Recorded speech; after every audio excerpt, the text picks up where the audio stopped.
Dave Anderson here with the Fisherman magazine, and this week we heard about the first big push of giant stripers that entered the Cape Cod Canal. Fish to 50 pounds and even over 50 pounds were taken over the last few days. Out at Nantucket Shoal, there's been an explosion of double-digit fluke. Guys are crushing them out there, 10 plus pounds, even up to 15. Over at Block Island, there's been bait, bass, bluefish. They're all balled up at Block Island. And then those big bass that are out in the Western Sound, well, they're still there and they're still biting. Stay tuned for all that and more on this week's Web Fishing Forecast. The fishing news is sponsored by these fine partners.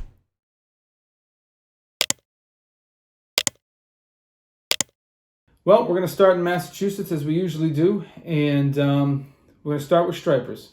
The striper bite has been great all through the state. It's one of those funny things, you know, it depends on who you talk to, of course. Some guys are struggling, but for the most part, from Plum Island all the way down, guys are getting fish. In the Plum Island area and outside the Merrimack River, there's been a lot of schoolie fish, but in those early morning tides, they've been getting some nice fish at the mouth of the Merrimack. The nighttime guys throwing eels are getting some bigger fish. Starting to get some more boat reports now too. It was mostly surf reports I was getting up there, but I got this nice photo here of a 44-inch striper taken off in the Haunt, and that wasn't the only one they got. They got a lot of nice fish that day. We've heard about fish into the 40-pound class around Boston, and then talked to a friend of mine that was fishing off of Plymouth. They had a 50-pound fish this week. Another friend of mine had a report from one of his fishing friends who had a fish in the 50-pound range on fishing ledge out in Cape Cod Bay. That fish was caught fast trolling swimming plugs. And then as we kind of curve out into the Cape itself, there's been Barnstable Harbor still got a lot of fish. I haven't heard of anything really big there, but you know, fish up to 40 inches there. Same story out at Race Point.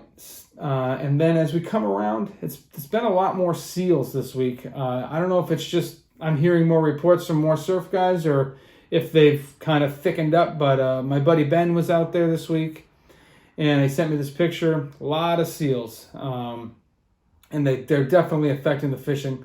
Although, you know, still hearing about schoolie fish being caught in between the groups of seals, and those estuaries, Pleasant Bay, Nostin Inlet, they're still holding fish as well.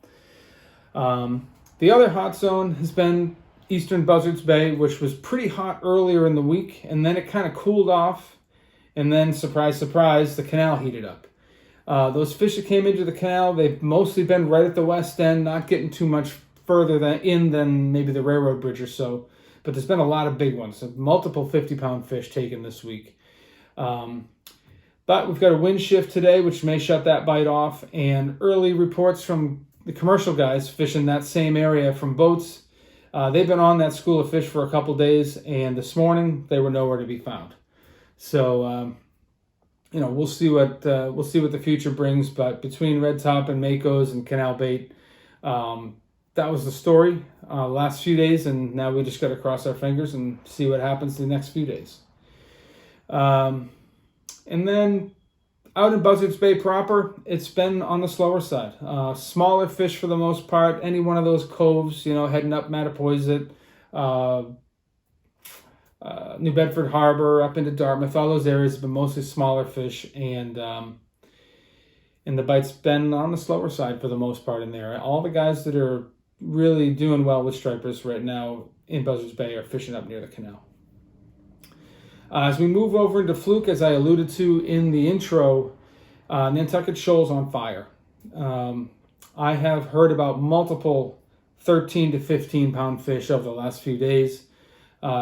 If you watched the report till the end last week, you saw that I kind of cut back in with a report that came across my desk at the last minute.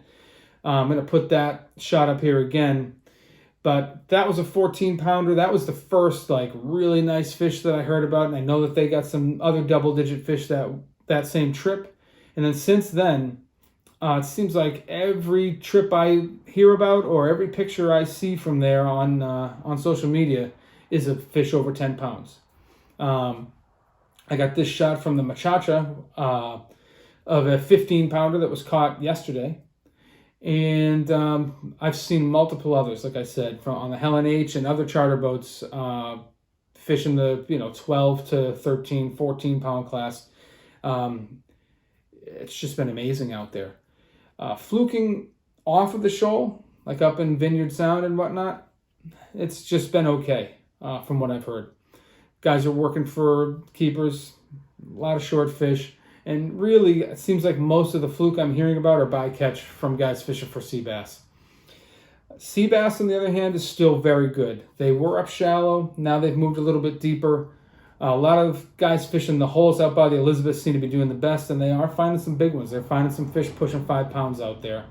And all indications, every report I hear seems to point to the bite just being really good. And there's been no shortage of scup on some of the shallower rock piles either. So bottom fishing's been really good. Bass fishing's been really good. There are bluefish around. Again, it's mostly in those coves in Buzzards Bay, but also kind of making the turn now, on the south shore of the Cape. We've been hearing about that for a few weeks, but that's continuing. They have made their way up into Chatham a little bit. I haven't heard about anything on the outer Cape in a few weeks now, but I wouldn't be surprised at all to find out that they're there. And I think that's the story from Massachusetts for the most part. Bass fishing's been really good. Bottom fishing's been really good. And if you're a fluke fisherman, you got to go to Nantucket Shoal. Although I will add one thing, and that is that the charter caps that I talked to that fish Nantucket Shoal have been saying that they've been seeing a lot of small boats out there, and it really isn't a small boat place. So if you're feeling uneasy about the size of your boat, whether or not you should be making the run out there, you probably shouldn't.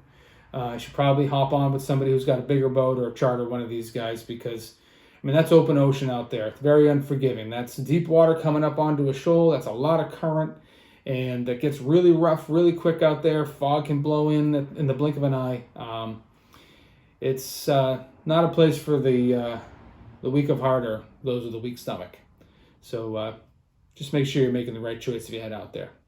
And moving over into Rhode Island, the bass bite, still very good and in multiple places now. So up in the bay, I know I said last week that the water temperatures had climbed over 70, and then I was kind of thinking maybe those fish would start to push out. I talked to Robbie from Newport Sport Fishing Charters, and he basically laughed at me when I suggested that, because he said there's just so much bunker up there, he just doesn't believe that the fish are going to push out. And add to that, we had a couple cooler days and some rain, and the water temps came back down to 68. And he said the bite's been great. They're seeing new fish pushing in, a lot of fish with sea lice on them, and they're seeing some new classes of fish coming in. So where they were 20 to 50 pounds, now they're seeing fish from 30 inches to 40 pounds. And they're taking plugs and live bunker and many other methods. And, and they're not always staying out in the deep water either. He said that they had fish pushing bunker right up onto the beach yesterday. They were casting plugs practically onto the sand up in the bay. And he said there were huge fish just blowing their plugs out of the water. It seemed like none of the bigger fish would stick, but they did well. They got a lot of nice fish, sent me this nice photo. At the same time, we're starting to see those big bass moving into the ledge out of Block Island now, Southwest Ledge. I got this photo from Joe Baggs. This is a big fish. It's hard to tell exactly how big it is, but it's a nice fish. His personal best by far, according to him.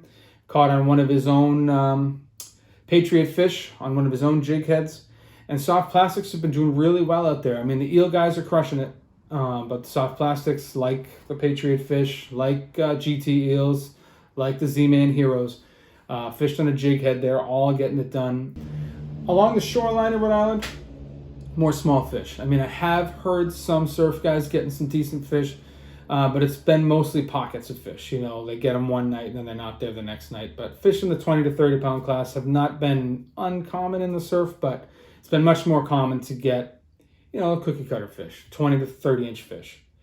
And that holds true from Newport all the way through Narragansett and then all along the breachways. Breachways have offered a pretty good shot at getting a slot fish for guys throwing darters and drifting eels and things like that. But haven't heard of too many big fish coming from the breachways. I know there's been some better fish on the Watch Hill reefs, but they don't seem to have moved in yet. We'll see if they do. Fluking in Rhode Island is, how do I say it? It's slowly improving. I talked to John Lee, a good friend of mine, and he's been fluking almost every day. And he said it's been good, but he said there's a lot of short fish. You're having a hard time finding those recreational keepers. But it's, there's a lot of 16-inch fish, a lot of fish that are just short. So the action is good, but you're culling through a lot of short fish to find keepers. The best place has been Block Island, and now there's been a major influx of sand eels over the last couple days. Excuse me. And John said that there's been bluefish on those sand eels and bass on those sand eels, but he also, when he drops a jig down underneath them, he's pulling up good-sized fluke. So if you've been kind of wondering about whether or not you wanted to pull the trigger on taking the ride out to Block, now might be a good time. There's a lot of bait there, and it's fueling multiple bites. So that would be a place that I would definitely throttle down for if you're thinking about, if you're not sure about where to go. Let's see, sea bass is closed in Rhode Island. I haven't heard too many scup reports, but I know that they've been being caught. I've seen some guys pulling them from shore just randomly, and if they're getting them from shore, you can get them anywhere from anywhere from 5 to 35 feet or more. Any rock pile. There's a lot of seems to be a lot of action on those, just not a lot of reports to relay. And I'm going to pass it over now to Mike Wade from Watch Hill Outfitters. He's going to fill us in on what's happening in the western part of the state. Hey guys, it's Mike at Watch Hill Outfitters, just checking in with you for the week. We've got a lot of big bass going on. Some of the shoreline guys are catching bass up to about 40 inches, 44 inches in some cases. Some pretty big monsters. There's a ton of bait that's moving through. Some of the new bait that we're seeing around is the sand eels that are hitting. I was actually out the other day doing a little fluke fishing with a buddy of mine, Tommy, aboard the Fish Trap, Fish on Charters. Great boat if you ever want to go fishing. We were actually catching some nice fluke, and they were spitting up sand eels about 3 or 4 inches long. They really have a great pattern to them to repeat that. So some of the things the guys are using from the shoreline is stuff like this, S&S bucktail, great pattern for sand eels. The other things that we've got is all the Savage stuff in the smaller sizes. Some of these guys are really, really popular right now. You can even use these and rig them up on a 3-way for fluke fishing. Some of the other ones that we use are the Spros. The Spros, they actually call this color sand eel. I highly recommend it. You're definitely going to get into some fish out there. And the last thing I'll fill you in on is bluefish. There's a good push of bluefish has showed up at Block with those sand eels. And they're decent sized fish. I haven't heard of anything real big, but 7 to 10 pound fish are pretty common out there. The other place where there's been more reliable bluefishing is still the west side of Narragansett Bay. Basically from Wickford all the way up to Connecticut. There's roving schools of bluefish in there. Also the north side of Prudence has had some. Most of these fish are in that same class, 6 to 10 pounds or so, but there's been some big ones here and there. And if you're looking for the giants, I would look for bunker schools and just fish something big and splashy or big and shiny. That's what I got for you guys in Rhode Island this week. Over in Connecticut, the bass bite in the eastern sound is still kind of not finding its footing. There's fish in the race, there's fish in the gut, sure, but it's not consistent. I talked to some guys who say they did well. I talked to other guys who said they couldn't find a single fish in those areas. So it's sporadic at best and not a lot of bigger fish. It's a lot of these fish in that like 24 to 35 inch range. So it's a mix of shorts and keepers, but not a lot of overs, at least as far as what I've heard. I don't doubt that there are some big ones in there, but in my decade plus of writing the Connecticut report, I feel like July is the time when those bigger fish start to show up in the race. So, if you're kind of scratching your head, just bide your time. Those fish are going to show up before you know it. If you are looking for some bigger stripers, I would start somewhere around the Connecticut River. I know that there's been some really nice fish taken there. It hasn't been like an all-out blitz of big fish, though. The guys that are getting them are working for them. A lot of night guys getting them on eels and things like that. The day fish that I've heard of being caught have been mostly caught on the dock, and it's mostly been more of a random occurrence. Either a school of bunker comes by and they throw the plug on the school and a big fish takes it, or it just shows up in the midst of a bigger school of smaller fish. The most reliable big fish fishing is in the Western Sound, but I'm going to let Max tell you more about that at the end. And fluking inside the Sound is still, it's not great. I would say Connecticut is the weakest fluking of the 3 states right now. The charter boats are mostly crossing the Sound. They're fishing Peconic Bay, Gardiner's Island, Montauk, behind Fishers, and some of them are even making the turn over to the beaches of Rhode Island. Inside the Sound itself, there are fluke, don't get me wrong. It's just been, the keeper ratios are vastly skewed in the wrong direction. 20 plus shorts to 1 keeper for most guys that I talk to.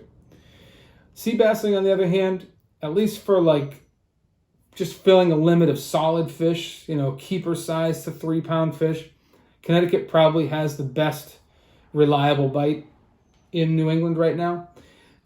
It's mostly in that sand waves to Clinton, 6 Mile Reef System area. That seems to be where most of the action is. I haven't heard of any true hammerhead black sea bass, but I have heard of a lot of those 2 to 3.5, almost 4-pound fish. And I've also heard that the action's been really good, and there's been a lot of porgies in that mix as well. And as far as porgies go, you can catch them pretty much from border to border in Connecticut right now in waters from 5 feet to 40 feet.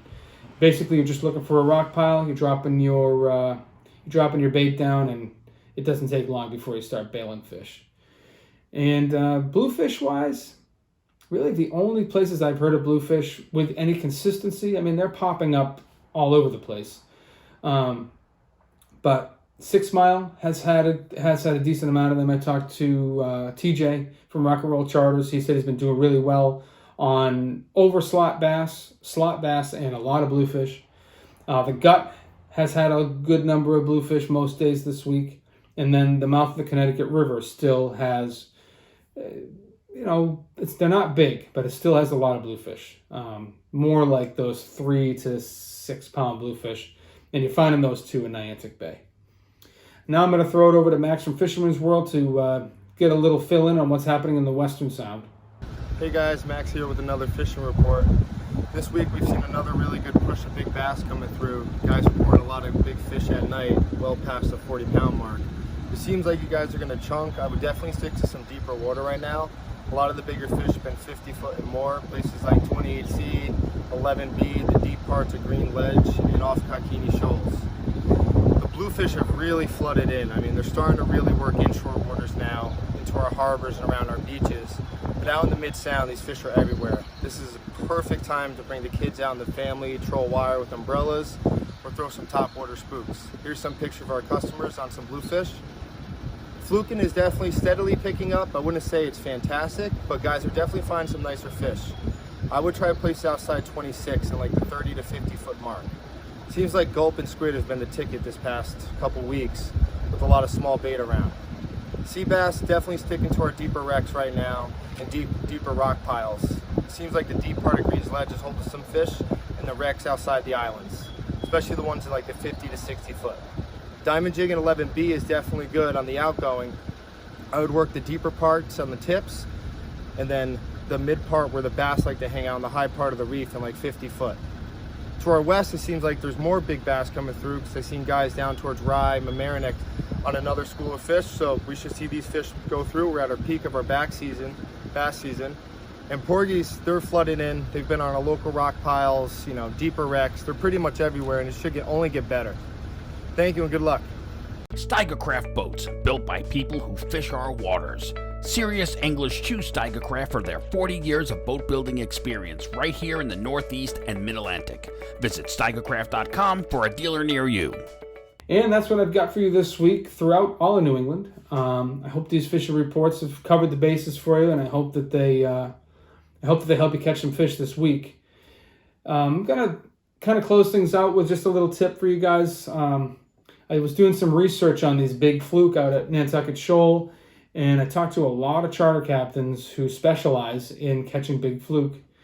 And one of the surprising things that came out of it from all these guys, and it was surprising to me because I don't do a lot of fluke fishing. It might not be surprising to you hardcore flukers, but they said that the typical fluke fisherman wants that perfect drift. You know, they want that 1.5 to 2 knot drift.